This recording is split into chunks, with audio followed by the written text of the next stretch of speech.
First off, I think it's important for everyone to understand that domestic violence takes many forms. It could be the form of physical violence.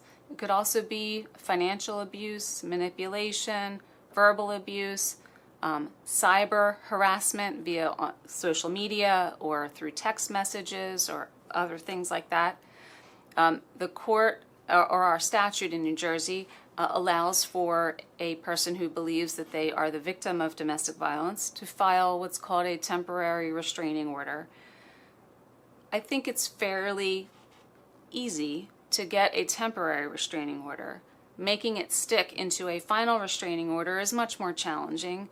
There's a two-pronged step in order to accomplish that goal. You need to convince the court, one, that you've been the victim of a act of domestic violence as outlined in the New Jersey statute, and two, that you need a final restraining order to keep you safe from further abuse.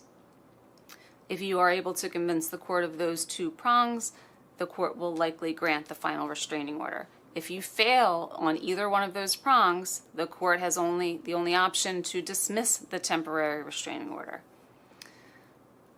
Aside from your legal protections, you should, if you believe you're a victim of domestic violence, seek out counseling or other therapy, because there are domestic violence shelters within most communities.